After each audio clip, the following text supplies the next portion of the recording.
بسم اللہ الرحمن الرحیم۔ السلام علیکم۔ ناول ایکس آفیشیل میں خوش آمدید۔ ناول حب انید بائی وہبہ فاطمہ کی قسط نمبر 9 لے کر حاضر ہوئی ہوں، اور یہ ہماری اس ناول کی لاسٹ ایپیسوڈ ہے۔ امید کرتی ہوں آپ کو پسند آئے گی۔ ویڈیو شروع کرنے سے پہلے اگر آپ میرے چینل پر نئے ہیں تو کائنڈلی چینل کو سبسکرائب کریں، بیل نوٹیفیکیشن کو آن کر لیں تاکہ ہر آنے والی نئی ویڈیو آپ تک بآسانی پہنچ سکے۔ تو چلتے ہیں ویڈیو کی جانب۔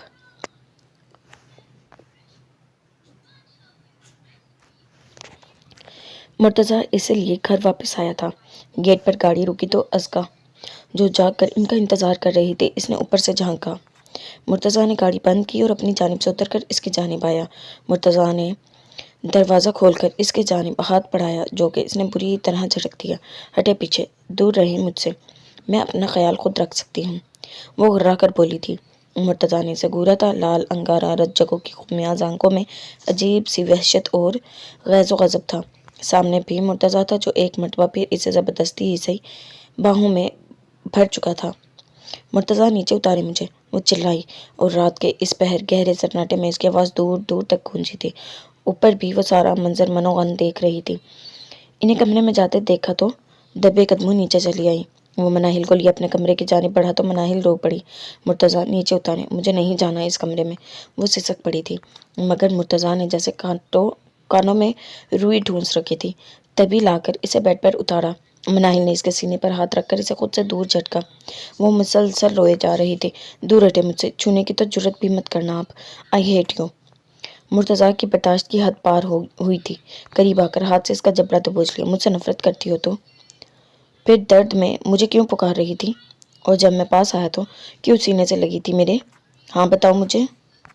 مرتضیٰ کی وحشت بھری نگاہوں میں اتنا اشتعال اور غصہ دیکھ مناہل کی ریڑھ کی ہڈی میں سنسناہٹ ہوئی تھی۔ زبان تالو سے چپک گئی۔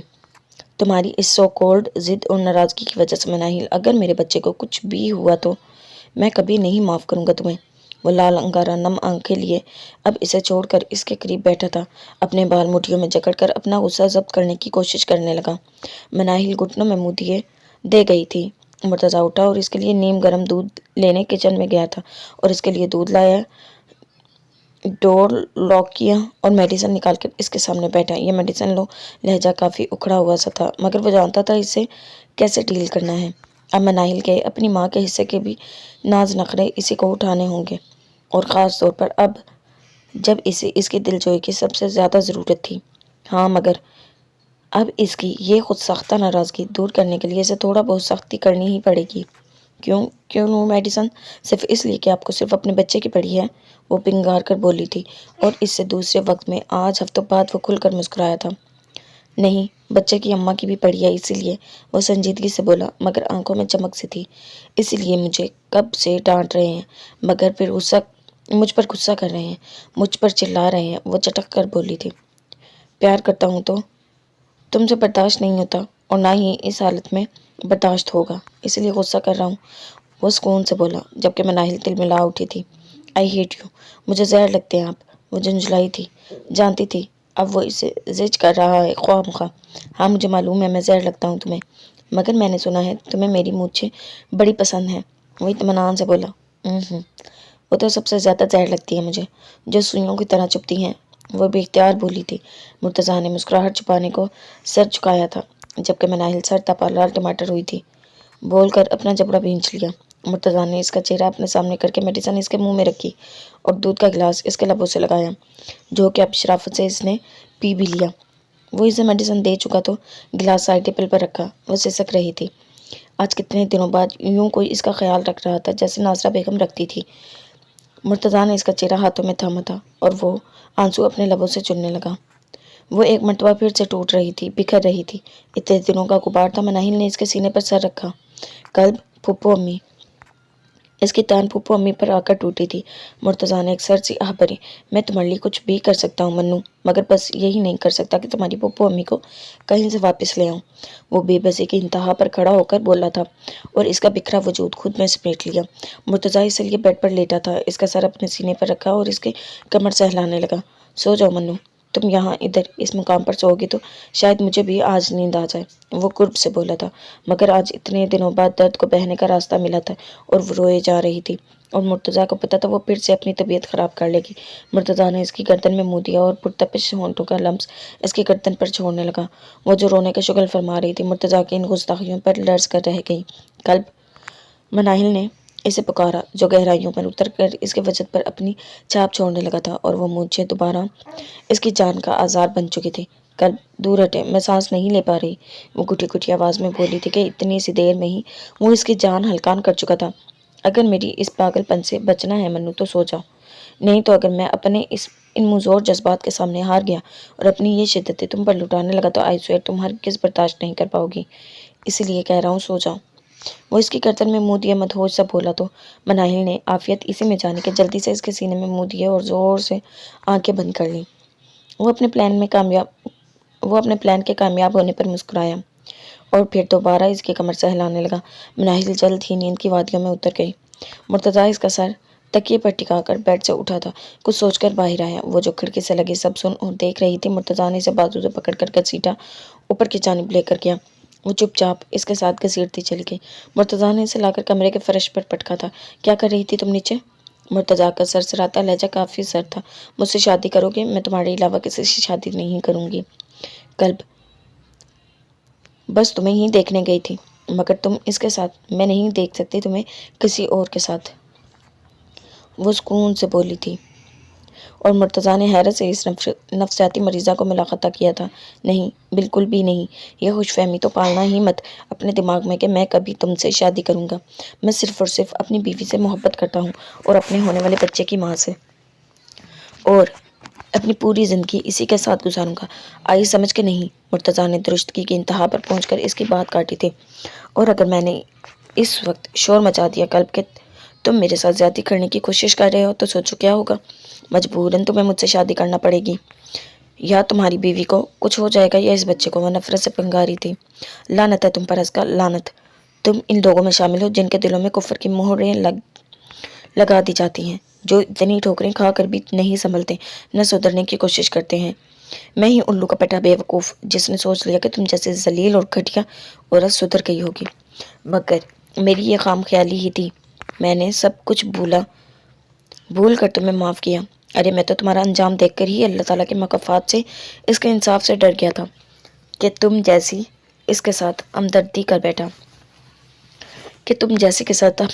بیٹھا، مگر تم نہیں ڈری۔ اللہ تعالیٰ سے اب تک کچھ ان چیزوں کا ہی لحاظ و شرم کی ہوتی ازکا کہ جب ماں باپ نے تمہیں دھتکار دیا تو میں نے تمہیں اس گھر میں جگہ دی۔ کیا کچھ بکواس نہیں سنی میں نے لوگوں کی؟ یہ تک سنا کہ ماں باپ نے رکھا نہیں اور لڑکی کو پرانے عاشق نے رکھا ہوا ہے۔ ایسا کہیں ہوتا ہے کیا جو میں نے تمہارے لیے کیا؟ تم پھر بھی ایک ناگن ہی نکلی جس کی فطرت میں ڈسنا ہوتا ہے اور مچانا ہے شور، مچا دو۔ میں نہ کل کسی سے ڈرتا تھا اور نہ آج کسی سے ڈرتا ہوں، اور کیا میں تم سے شادی کرنے پر مجبور ہو جاؤں گا؟ شور مچاؤ، تب میں تھوکوں گا بھی نہیں تم پر۔ کل صبح ہوتے ہی تمہیں یہاں سے روانہ کرنے والا ہوں۔ اپنا بوریا بستر گول کر لو۔ مرتضیٰ نے اپنے دل کی ساری بڑاس نکالی تھی۔ وہ واپسی کے لیے قدم موڑے، وہ اس کے قدموں میں آ گری تھی۔ کل پلیز پلیز مجھ سے شادی کر لو، دیکھو مجھے معاف کر دو، خدا کے لیے، تمہیں تمہاری بیوی اور بچے کا واسطہ۔ یو شٹ اپ ازکا، باہر میں جاؤ، اور میری بیوی بچے کا نام تو اپنی ناپاک زبان سے لانا بھی مت۔ وہ پیچھے مڑ کر دھاڑا تھا، اور ایسا دھاڑا تھا کہ ازکا تھرا کر رہ گئی۔ وہ فوراً سے پہلے نیچے آیا تھا، آ کر اپنے کمرے میں بند ہوا اور کھڑکیاں دروازے اچھے سے بند کر لیے۔ چٹکتی کنپٹیوں کو سہلانے لگا۔ خدا کے ہر کام میں کوئی نہ کوئی مصلحت چھپی ہوتی ہے، آج اسے سمجھ آئی۔ مناہل اس کے لیے ایک نعمت تھی، خدا کی عطا کردہ نعمت، اس کا سکون، اس کی آسودگی کی وجہ۔ سچ شکر کہ اس کی شادی اس سے ہوئی تھی، نہیں تو اس کی زندگی جہنم بن جاتی۔ وہ ہرگز ایسی نہیں تھی جس ازکا سے مرتضیٰ نے محبت کی تھی، یہ تو کوئی اور ہی تھی۔ باہر میں جائے میری طرف سے، دل میں بڑبڑا کر بیڈ پر نیم دراز ہوا اور مناہل کو خود میں بینچ لیا۔ جس مصیبت کو خود پکڑ کر گھر لایا تھا، اب اسے چھٹکارے کا بندوبست بھی خود ہی کرنا تھا۔ وہ بمشکل ایک دن ادھر گزار کر ایک دن بعد خوشگوار موڈ کے ساتھ آفس سے منیہا کے پاس آیا تھا۔ وہ کچن کے سلیب پر بیٹھی اپنی ڈائری میں جانے کیا پڑھ کر مسکرائی تھی۔ راہیم نے کچن کے دروازے کے پاس کھڑے ہو کر اس ڈائری کو خونخوار نگاہوں سے دیکھا تھا۔ رقیب کہیں کی، اب تو رقیب لگنے لگی ہے یہ دی منحوس ماری، وہ دل میں بڑبڑایا تھا۔ کچھ کہا آپ نے؟ اسے دیکھتے منیہا ڈائری بند کر کے کیبن میں رکھتی بولی، نہیں کچھ بھی نہیں، ایک کپ کافی پلا دو یار، راہیم نے کسل مندی سے کہا، آتے ساتھ ہی کافی، پہلے کھانے کے بعد ہی پینا آپ، وہ کیبن سے اترتی بولی۔ اس کے اترتے ہوئے کیبن سے کفگیر گرا تھا۔ وہ کیبن سے اتر کر اسے اٹھانے کو جھکی، جب چر کی آواز کے ساتھ منیہا کی قمیض پچھلی جانب سے پوری کمر سے چاک ہوئی تھی۔ وہ گھبرا کر سیدھی ہوئی، تب تک راہیم اس کے پاس پہنچ چکا تھا۔ منیہا تمہاری شرٹ، راہیم نے فکر مندی سے اسے بتانا چاہا۔ وہ فوراً سے پہلے اپنی پشت راہیم سے چھپانے کے لیے اس کے سینے سے لگی تھی۔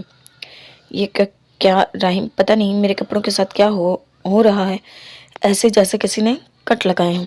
وہ رونے والی ہو گئی تھی۔ راہیم کے دماغ میں جھماکا سا ہوا، ابھی کل ہی تو اس نے کپڑے دھو کر صحن میں سکھائے تھے، اور کل ہی راہیم لیٹ نائٹ اپنے لیپ ٹاپ پر کام کرتا اچانک پانی پینے اپنے کمرے سے باہر آیا تھا تو وہ باہر لان میں سے اندر آ رہی تھی۔ راہیم کو دیکھ کر بے اختیار اپنے ہاتھ پیچھے چھپائے تھے، مگر وہ اس کے ہاتھ میں موجود کینچی دیکھ چکا تھا۔ تب پوچھنے پر وہ آئیں بائیں شائیں کر گئی تھی، مطلب کہ اب ایشو منیہا کو پریشان اور زج کر کے نیچا دکھانے جو ان اونچے اٹکندوں پر اتر آئی تھی، اور ان حرکتوں میں سے وہ مزید اس کے دل سے اتر کر وہ اپنا مقام کھو رہی تھی۔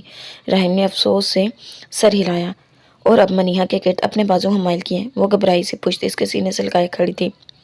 وہ اس کی معصومیت پر مسکرایا تھا، اور یہ رگوں میں سرور دوڑاتا لمس جو اسے اپنے سینے پر محسوس ہو رہا تھا رگوں میں اترتا محسوس ہوا۔ کوئی بات نہیں میری جان، تم جلدی سے چینج کرو، ہم شاپنگ پر جا رہے ہیں ابھی، اور آج ڈنر بھی باہر ہی کریں گے، آئس کریم کھائیں گے، خوب انجوائے کریں گے۔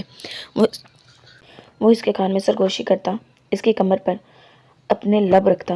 منیہا سر پٹائی، راہیم کی انگلیاں اپنے پہلوؤں پر سفر کرتی محسوس ہوئی تو منیہا کا دل اچھل کر حلق میں آیا تھا۔ راہیم، منیہا نے اسے پکارا، feel this madness, feel this passion, this intensity of love. وہ آنکھیں بند کیے اس کی کمر پر اپنا لمس چھوڑتا مدہوش سا ہو چلا تھا۔ جتنا پاگل پن اس کی سرگوشی میں تھا، اتنا ہی شدت اس کے لمس میں بھی تھی جو منیہا کے جسم سے اس کی جان کھینچ رہی تھی۔ مگر وہ جلد ہوش میں آیا تھا اور اپنا کوٹ اتار کر ذرا سا پیچھے ہو کر اس کے کندھوں پر ڈال چکا تھا۔ منیہا نے کوٹ اچھے سے اپنے گرد لپیٹا تھا۔ منیہا کا جانے کیوں مگر دل پر آیا تھا، تبھی پیچھے مڑ کر اس کے سینے میں منہ دے کر سسک پڑی۔ وہ اس کے رونے پر بوکھلایا تھا، اس کے گرد بازو حمائل کیے تھے۔ یہ کیا من، پلیز میری جان، میں تہیا کر چکا ہوں، اب تمہاری آنکھوں میں ایک بھی آنسو نہیں آنے دوں گا، اب کیوں رو رہی ہو؟ وہ اس سہلاتے ہوئے پوچھنے لگا۔ راہیم، یہ جانے کون کر رہا ہے میرے ساتھ، یہ کیا ہو رہا ہے میرے ساتھ؟ منیہا نے کہا تو اس کے ماتھے پر ڈھیر سارے بل آئے تھے۔ مجھے پتا ہے کون ہے، راہیم نے کہا تو منیہا نے بیگی پلکیں اٹھا کر حیرت سے اسے دیکھا تھا، اور یہ نظارہ دنیا کا حسین ترین نظارہ تھا۔ وہ ان بیگے پانیوں میں ڈوب گیا تھا۔ کون؟ راہیم اس نے معصومیت سے پوچھا۔ کوئی نہیں، یہ ٹاپک چھیڑ کر مجھے اپنا موڈ خراب نہیں کرنا۔ راہیم نے جھک کر اسے باہوں میں بھرا، وہ جیسے اسے دیکھ رہا تھا۔ اب وہ گھبرا کر نگاہیں جھکا گئی تھی۔ راہیم مسکرایا، اس کی آنکھوں کی چمک اور اسے عجیب سی لپک سے گھبرا کر وہ اس کی گردن میں منہ دے گئی۔ وہ اسے کمرے میں لے کر آیا تھا۔ تم ایسی حالت اور ایسی سچویشن میں مجھے کب سے بہکا رہی ہو مسز؟ راہیم نے اس کے کان میں سرگوشی کی تھی۔ وہ مزید خود میں سمٹ گئی تھی، مگر اس کی گردن سے منہ نہیں نکالا تھا۔ نیچے اترو من، راہیم نے مسکرا کر کہا جو ٹچ سے مس نہیں ہو رہی تھی۔ میں اس کا کیا مطلب سمجھوں کہ تم اپنے آپ کو مجھے سپورٹ کر رہی ہو؟ راہیم نے اسے چھیڑا، پلیز راہیم پریشان مت کریں۔ وہ روحان سے ہوئی، وہ تو تم مجھے کر رہی ہو من، وہ شرارت سے بولا۔ مجھے بیڈ پر اتار دیں۔ منیہا نے ایک اور سوچا چھوڑا، یہ زیادہ خطرناک ہوگا تمہارے لیے کہ تمہیں بیڈ پر اتار کر میں تمہاری رگوں میں اتر جاؤں۔ وہ پھر گمبھیر لہجے میں سرگوشی کرتا اس کی جان ہوا کر گیا تھا۔ اوکے، صوفے پر اتار دیں۔ وہ جلا کر بولی، میں تب بھی ایک کس کروں گا اور صوفے پر اتار کر تمہاری سانسوں میں اتروں گا۔ راہیم نے اپنا جگہ ٹیکس وصول کرنا چاہا۔ آپ بہت خراب ہیں راہیم۔ راہیم نے اسے صوفے پر اتارا تو وہ چمک کر بولی۔ راہیم نے ایک گھٹنا صوفے پر ٹکا کر اپنے لبوں سے ہلکا سا اس کے لبوں کو چھو کر اسے پتھر کا بنا دیا۔ یہ لمس اس کی جان پر بنا دیتا تھا۔ منیہا کا دل پسلیوں سے سر ٹکرانے لگا۔ زندگی اچانک بہت حسین لگنے لگی تھی۔ اپنا آپ بہت خاص، بہت اہم لگنے لگا تھا۔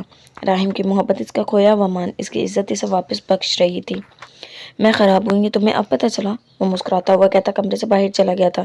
منیہا مسکرائی اور اٹھ کر اپنا ڈریس لے کر واش روم گئی اور چینج کر کے باہر آئی، چادر کندھوں پر ڈالی اور باہر آ گئی۔ باہر وہ لاؤنج میں اس کا انتظار کر رہا تھا۔ چلیں، منیہا نے اسے کہا تو وہ دونوں باہر آئے۔ باہر گیٹ کے پاس اس نے ایک جانب گاڑی پارک کر رکھی تھی۔ راہم گاڑی کے قریب گیا تو حیران ہوا۔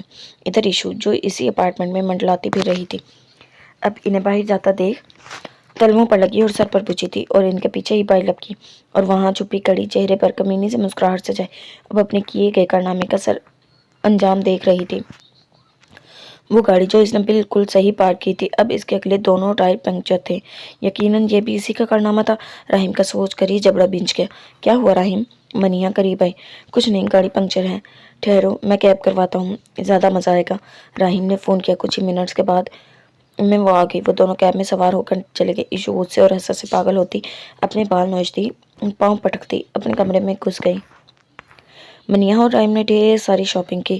راہم نے اسے اس کی پسند کے بھی ڈریسز لے کر دیے تھے، اپنی پسند کے ڈریسز بھی لے کر دیے تھے۔ اس کے چہرے پر جو خوشی کی چمک تھی وہ راہم کو سکون پہنچا رہی تھی۔ پھر انہوں نے ڈنر کیا اور آئس کریم بھی کھائی۔ اپنا سامان ہائر کی گئی کیب میں رکھ کر وہ فن لینڈ میں گھومتے رہے۔ راہم گھر چلے، میں تھک گئی ہوں، منیہا نے کہا۔ اوکے، بس ایک لاسٹ جگہ جانا ہے، وہاں سے سیدھا گھر چلیں گے۔ راہم نے اس کا ہاتھ تھاما اور کیب میں آ کر بیٹھا۔ کدھر جانا ہے راہم؟ اسے حیرت ہوئی۔ سرپرائز ہے میری جان کے لیے، وہ سکون سے بولا اور ڈرائیور کی موجودگی میں اس غور افشانی پر وہ بلک کر رہ گئی۔ تقریباً 25 منٹ کی ڈرائیو کے بعد وہ ایک بہت بڑی گولڈ جویلری کی شاپ کے باہر کھڑے تھے۔ راہم اس کا ہاتھ تھامتے اندر آئے۔ السلام علیکم، راہم نے سلام کیا۔ دکاندار اسے جانتا تھا، شاید اس نے کچھ آرڈر پر بنوا بھی رکھا تھا۔ دکاندار نے ایک شاپنگ بیگ اس کے حوالے کر دیا، جسے وہ لیے منیہا کے ساتھ باہر آ گیا۔ منیہا الجھن بھری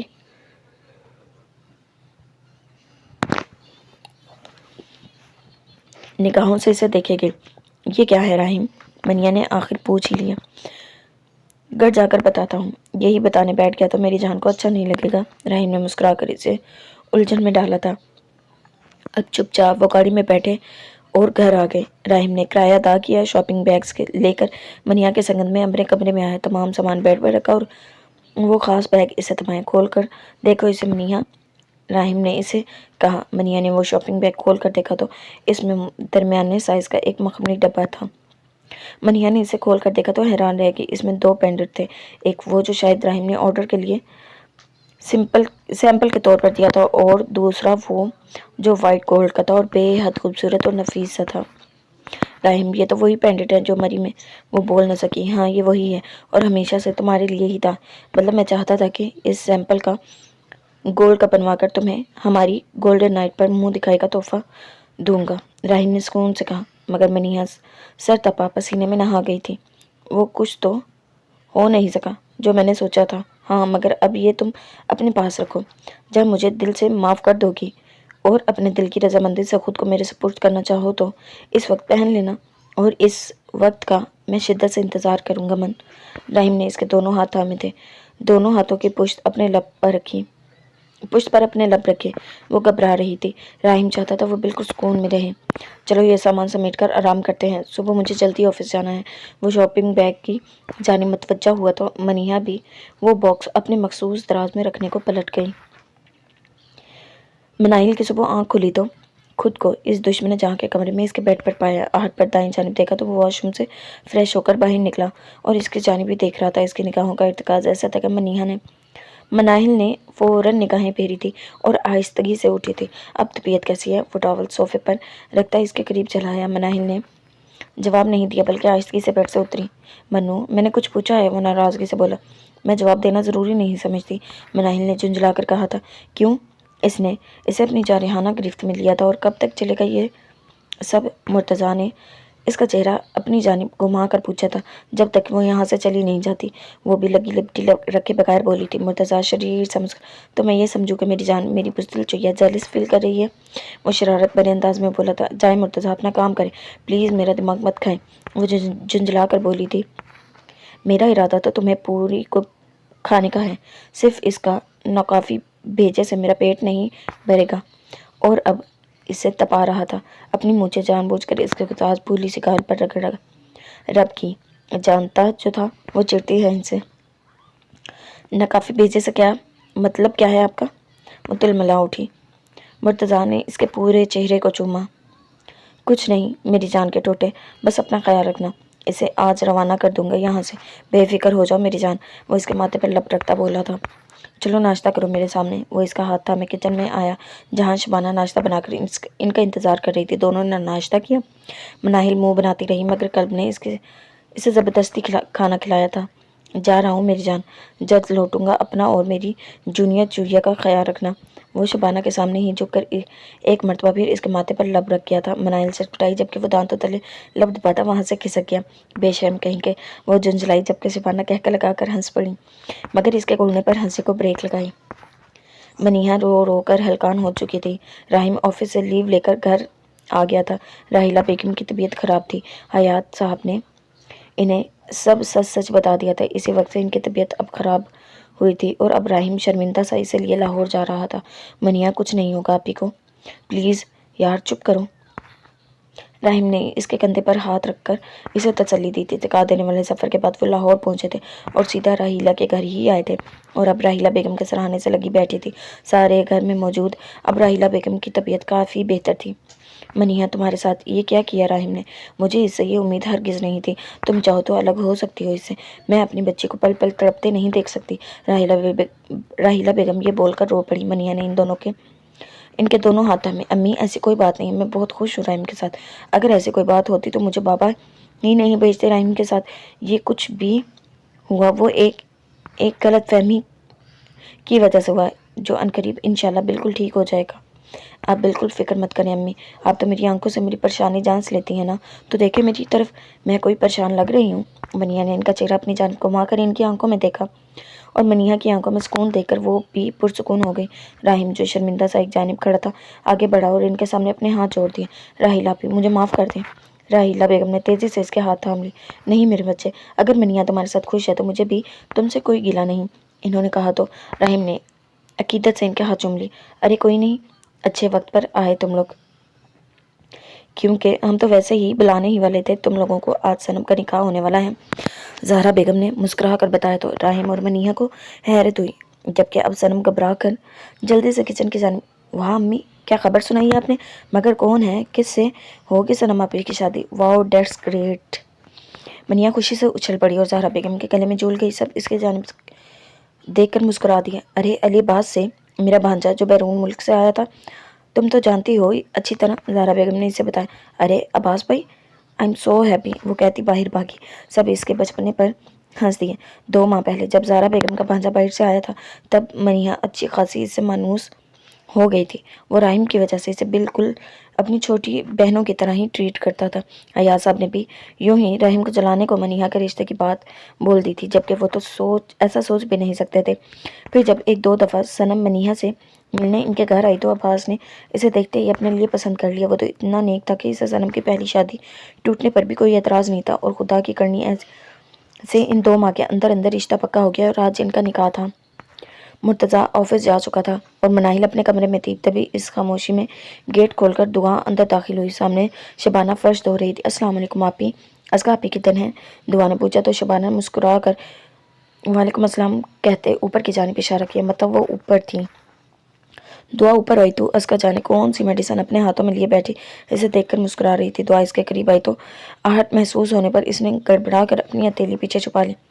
السلام علیکم آپی، کیسی ہیں آپ؟ دعا نے اسے گہری نگاہوں سے دیکھا۔ وعلیکم السلام، میں ٹھیک، تم یہاں یوں اچانک کیسی آ گئی؟ ازگا نے سرسری لہجے میں کہا۔ مرتضیٰ بھائی نے آپ کا نکاح طے کر دیا ہے، جو آج ہی ہوگا۔ قاسم بھائی بہت اچھے ہیں اور نکاح قاسم بھائی کے گھر ہی ہوگا۔ میں آپ کو لینے آئی ہوں تیاری کے لیے۔ دعا نے اس کے سر پر بم پھوڑا تھا، اسے سر تپا آگ لگی تھی۔ میں کسی قاسم واسم سے شادی نہیں کروں گی دعا، جا کر بتا دو اپنے مرتضیٰ بھائی سے کہ میں ان کے علاوہ کسی سے شادی نہیں کروں گی، اور اگر انہوں نے ایسا کچھ زبردستی کرنے کی کوشش کی تو میں کچھ کر بیٹھوں گی۔ وہ منہ سے جھاگ اڑانے لگی۔ دعا نے افسوس سے سر ہلایا تھا۔ افسوس، صد افسوس کہ ہم نے آپ کا احساس اور آپ کو سڑک سے اٹھا کر لے آئے، یہ سوچ کر کہ زندگی کی ٹھوکروں سے شاید آپ سدھر گئی ہوں گی، مگر آپ تو اب تک وہی خود غرض اور مطلب پرست گھٹیا ازگا ہیں۔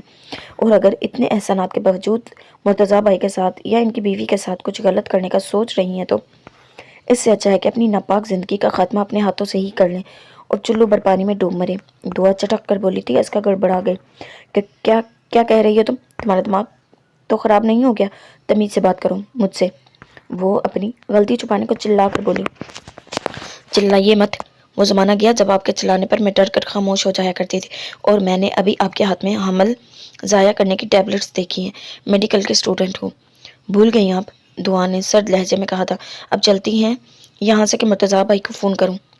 تم ہٹو یہاں سے، میں اس فسادن کو جڑ سے ختم کر دوں گی جو میرے اور مرتضیٰ کے بیچ آئی ہے۔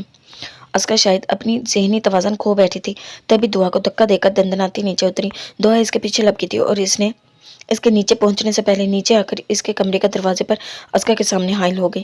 کیا تکلیف ہے آپ کو؟ کیا کرنے جا رہی ہیں آپ؟ پیچھے ہٹیں۔ شبانہ بھی پولیس یا مرتضیٰ بھائی کو فون ملائے۔ وہ جلدی دعا ازکا کے سامنے آئی تھی۔ شبانہ یہ دیکھ کر گھبرا گئی تھی۔ مناہل ان کی تیز آوازیں سن کر گھبرا کر اٹھی تھی اور جلدی سے اٹھ کر بند دروازے کو لاک کیا تھا۔ ازکا نے اپنا پیچھے چھپایا ہاتھ اپنے سامنے کیا تھا جس میں ایک چھوٹا سا چاقو تھا۔ ہٹ جاؤ میرے سامنے سے دعا، ورنہ آج تمہارا بھی لحاظ نہیں کروں گی، وہ جنونی انداز میں چلائی تھی۔ آپ پاگل تو نہیں ہو گئی ہیں؟ یہ کیا احسان فراموشی کر رہی ہیں؟ ہٹائیں سامنے سے یہ، اور میں تو ہٹنے والی نہیں ہوں سامنے سے، چاہے آپ میری جان لے لیں، میری لاش سے گزر کر آپ کو آگے گزرنا پڑے گا۔ دعا نے چلا کر کہا تھا۔ ابھی کچھ اور تماشا ہوتا کہ مرتضیٰ کچھ لوگوں کے ساتھ گھر میں داخل ہوا تھا، اور ان میں ازکا کے بابا ایاز بھی تھے۔ مرتضیٰ اور اپنے بابا کو اتنے جارحانہ تیور دیکھ کر ازکا کو سام سونگ گیا تھا۔ وہ دعا اسے لے کر لاؤنج میں چلو، مرتضیٰ نے دانت پیس کر کہا تھا۔ دعا اسے بازو سے دبوچ کر لاؤنج میں لے آئی تھی۔ پیچھے وہ سب تھے۔ مولوی صاحب بسم اللہ کیجیے، مرتضیٰ نے سرد ترین لہجے میں کہا تھا۔ ازکا کی آواز حلق میں ہی دم توڑ گئی تھی۔ قاسم اسی محلے کے مسجد کا مولوی تھا جس کی بیگم ابھی چند ماہ پہلے بریسٹ کینسر کی وجہ سے اللہ تعالیٰ کو پیاری ہو گئی تھی۔ اولاد ہوئی نہیں تھی۔ وہ دوبارہ شادی کرنا چاہتا تھا۔ مرتضیٰ سے کافی اچھی دوستی اور گپ شپ تھی۔ تبھی مرتضیٰ نے اسے ازکا کے بارے میں سب کچھ بتایا۔ اسے کچھ نہیں چھپایا تو قاسم نے اللہ تعالیٰ کی رضا کے لیے اسے نکاح کرنے کا فیصلہ کر لیا۔ اس کی سوچ یہ تھی کہ اگر ہمارے معاشرے میں ایک زانی، شرابی، برائیوں میں دھنسے شوہر کو ایک بیوی معاف کر کے سدھار کر سکتی ہے تو ایک مرد آخر یہی سب کیوں نہیں کر سکتا؟ اس نے اپنی قسمت کو رب کی رضا کے حوالے کیا اور اس اریل پھبری گھوڑی کو قابو کر کے اسے اچھائی کی نکیل ڈالنے کا سوچا۔ مولوی صاحب نکاح کے کلمات ادا کرنے لگے۔ جب ازکا سے اس کی مرضی پوچھی گئی تو ایاز صاحب کی وجہ سے اس نے سر اس بات میں ہلا کر سائن کر دیے۔ وہ جانتی تھی اگر اس نے ان کے حکم سے انحراف کیا تو وہ اسے یہیں زندہ کاٹ دیں گے۔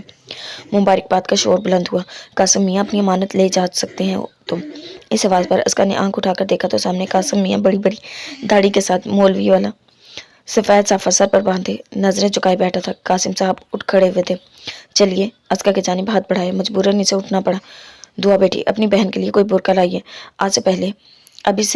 آج سے بلکہ ابھی سے یہ شرعی پردہ کریں گی، قاسم نے کہا تو ازکا نے بے اختیار مرتضیٰ کی جانب دیکھا۔ کیا خوب انتقام لیا تھا مرتضیٰ نے اس کی تمام جفاؤں کا، کہ اسے ایسے شخص کے حوالے کر دیا جسے دیکھ دیکھ کر اسے ہر پل یہ احساس بچوں کی طرح ڈنگ مارے گا وہ خود کتنی گناہ گار ہے اور کتنی گناہوں میں لتڑی ہوئی ہے۔ اسے ہر پل اپنے گناہوں کا احساس ہوگا۔ وہ جو بے حس بن گئی تھی، گناہوں پر ڈٹی ہوئی تھی، اب اس نیک انسان کے ساتھ رہ کر اسے پتہ چلے گا کہ وہ کس قدر گناہ گار ہے۔ اصل میں تو اس کی اکڑ اب ٹوٹنی تھی۔ وہ بے اختیار اللہ تعالیٰ کے اس انصاف پر اپنے گناہوں پر پھوٹ پھوٹ کر رو دی تھی۔ دعا نے اسے قاسم کے ساتھ لایا، عبایا پہنایا۔ دعا، مجھے کہیں نہیں جانا، وہ بے بسی سے دانت پیس کر بولی تھی۔ وہ اب آپ کے شوہر ہیں، آپ کو اٹھا کر بھی لے جا سکتے ہیں۔ دعا نے دانتوں تلے لب دبا کر اسے ڈرانا چاہا، اور ہوا بھی یہی۔ قاسم نے سب کے سامنے دیدہ دلیری سے اس کا ہاتھ تھاما اور اسے لیے باہر نکلتا چلا گیا۔ مرتضیٰ نے مسکرا کر دعا کی جانب دیکھا اور چہرے پر اسمائل میں ہاتھ پھیرے، جیسے کہنا چاہتا ہو خس کم جہاں پاک۔ نکاح کی مبارکباد چھوٹے سے صحن میں گونج رہی تھی۔ صنم چھوئی موئی سی عباس کے پہلو میں نگاہیں چکائے بیٹھی تھی، اور اب ڈیک لگا کر انم اور ان سب نے شگل میلہ لگا رکھا تھا۔ منیا نے نیلے رنگ کی کامدار شارٹ فراک کے ساتھ سلور کلر کا چوڑی دار پاجامہ پہن رکھا تھا۔ نیلے دوپٹے کندھے پر سیٹ کیے ہلکے میک اپ میں وہ انچوئی سے کلی لگ رہی تھی۔ رحیم کی نگاہیں بار بار بھٹک رہی تھی۔ ہنسی مذاق چل رہا تھا، سب بڑے بھی موجود تھے۔ عباس کے گھر والے چونکہ بیرون ملک تھے تو انہیں ویڈیو کال پر سارا فنکشن دکھایا گیا تھا۔ اب تقریباً 1 ماہ تک صنم کے پیپرز بننے کے بعد صنم بھی عباس کے ساتھ ہی وہ باہر جانے والی تھی۔ آج کافی عرصے کے بعد راحیلہ بیگم مسرور سی تھی۔ منیا، سب کو مٹھائی دو،